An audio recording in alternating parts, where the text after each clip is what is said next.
perkembangan update penanganan kasus Vina Eki yang saat ini sudah kita tangani.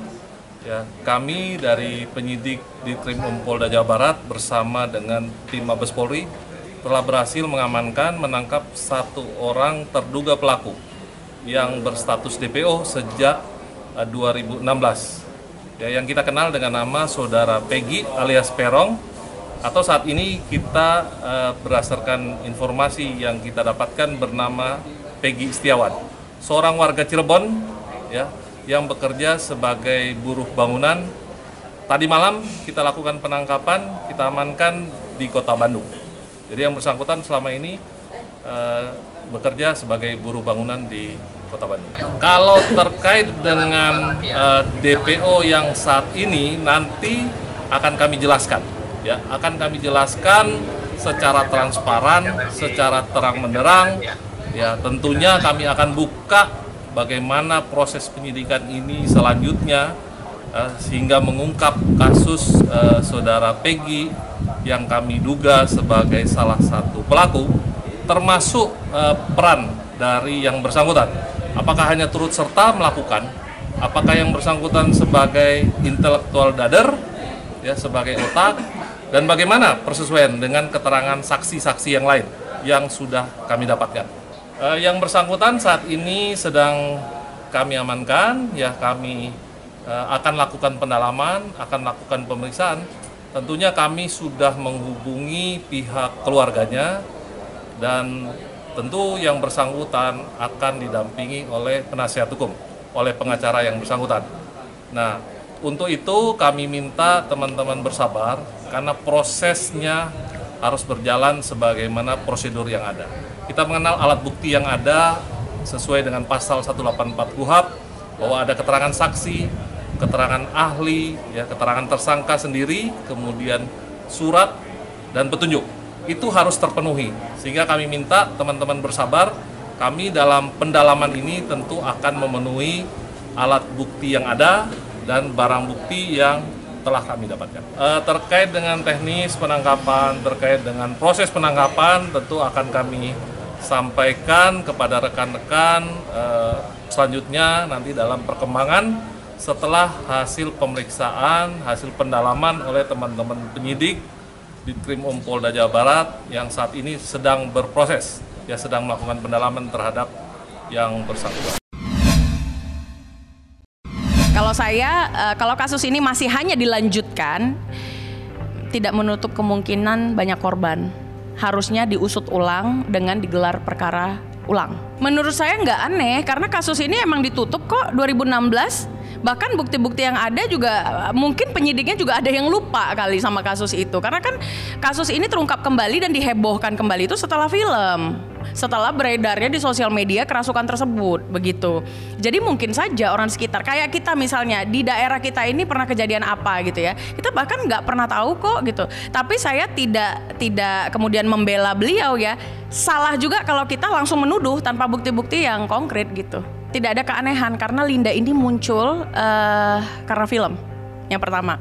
Lalu muncullah rekaman-rekaman kerasukan yang dimana yang kerasukan itu adalah Linda. Maka mungkin ini kan fiktif kalau orang kerasukan. Nah, Linda ini apakah memang benar? Yang pertama saya mau tanya dulu, apakah Linda ini adalah orang yang kerasukan? Lalu setelahnya ditanya nggak dengan Lindanya? Kalau Linda itu beneran kenal nggak sih dengan Egy gitu loh. Saya curiga kalau kerasukan ini kebutuhan film atau apa gitu loh. Makanya kemudian nama Linda ini tidak muncul di BAP. Keluarga sudah berusaha tapi tetap tidak ada tanggapan. Makanya keluarga mencoba untuk memfilmkan agar kasus ini dibuka kembali. Kalau asumsi bisa apa saja ya, tapi itu yang seperti saya bilang, Linda ini muncul karena film. Nah, bahkan film itu semuanya nggak ada yang benar, nggak ada yang sesuai. Menurut saya hanya 90%.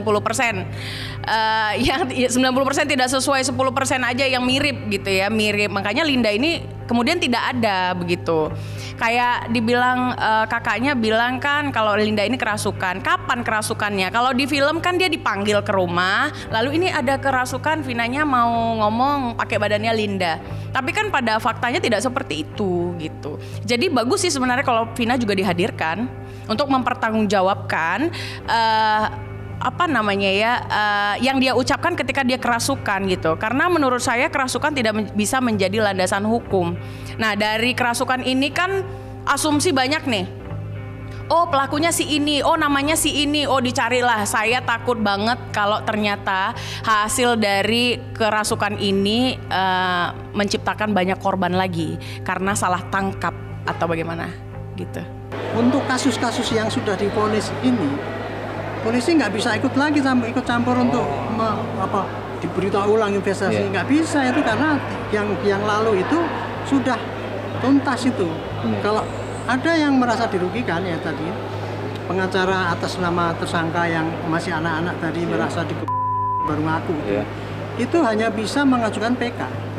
Artinya itu meminta ke pengadilan untuk diadili kembali ini karena apa, ada nosum baru karena saya dulu ngakunya karena tapi keterangan dia itu tadi bisa dipatahkan karena apa? Kalau yang namanya barang bukti keterangan tersangka itu hakim mendengarnya di pengadilan, bukan lihat berkas perkara. Jadi tadi dia meskipun ngomong saya berani bersumpah bahwa saya tidak mengapa, mestinya itu diomongkan pada saat dulu itu di pengadilan. Kalau enggak ya kita yakin bahwa hakim tidak, waktu di pengadilan mungkin ya dia ngomong gitu sehingga diputus. Jadi hakim yang dulu saya juga nggak bisa mengatakan itu salah atau benar. Hakim itu hanya memutus apa yang terjadi di persidangan. Klien kami di framing mengajukan gugatan gitu ya, sudah kita klarifikasi bahwa itu tidak benar, dan sekarang klien kami di framing kembali terkait hal-hal yang kurang mengenakan dengan anaknya. Ya, jadi 100% itu adalah framing orang yang tidak bertanggung jawab. Ya, jadi klien kami sudah gerah dan sudah tidak lagi bisa berdiam diri karena berita seperti ini pas kita lihat sudah kurang lebih tahunan ya hampir 1 tahun. Tapi klien kami ini tidak pernah mau mengurusi hal-hal seperti itu sebenarnya. Kita akan mengajukan hari ini adalah somasi terbuka. Kenapa somasi terbuka? Karena yang melakukan komen, yang melakukan framing itu sudah banyak. Ya, kalau hanya 1-2 orang mungkin kami hanya melakukan 1 somasi, tapi karena ini sudah dilakukan oleh framing dilakukan oleh banyak orang dan komentarnya sudah banyak, itu sudah sangat mengganggu dan kami lakukan somasi terbuka. Maka kali ini saya akan membacakan somasi terbuka kami untuk pihak-pihak yang tidak bertanggung jawab tersebut. Oke, somasi terbuka. Bertindak untuk dan atas nama klien kami Sarwenda, dengan ini kami menyampaikan somasi terbuka sebagai tindak lanjut atas dugaan adanya informasi atau informasi elektronik yang menyerang kehormatan atau merusak nama baik dan harga diri klien kami, berupa gambaran atau tulisan yang dituduhkan atau fitnah kepada klien kami dengan maksud diketahui umum dan merugikan klien kami, yang diduga dilakukan oleh pemilik akun TikTok, diantaranya Cancer @andai05065, Sukabakso _Aya04, Jaya Mulia @kobil, dan full check bio @full.check.bio, dan yang terakhir J2_P J2_APS. Kami menghimbau kepada pemilik akun TikTok tersebut di atas hal-hal sebagai berikut.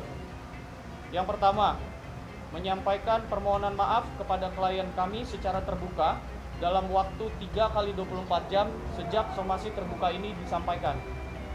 Yang kedua, menghapus tulisan dan atau gambar atau foto dan atau video yang berisi tuduhan atau fitnah yang menyerang kehormatan atau merusak nama baik dan harga diri klien kami.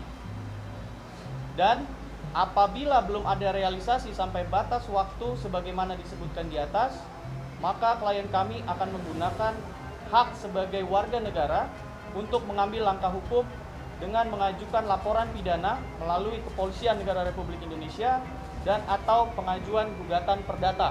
Hadir, saya atas nama influencer Ahmad Putri-Nayani mohon maaf kepada keluarga besar Sarwenda atas komen saya yang viral di waktu itu yang bikin gaduh di sosial media. Mohon maaf sekali lagi dan tidak akan mengulangi lagi komentar-komentar yang akan bikin isu-isu sara. Mohon maaf ya, mohon maaf sekali lagi. Ini saya membuat surat pernyataan mohon maaf kepada semuanya dan keluarga Sarawenda dan Project Onsu. Terima kasih. Wassalamualaikum warahmatullahi wabarakatuh.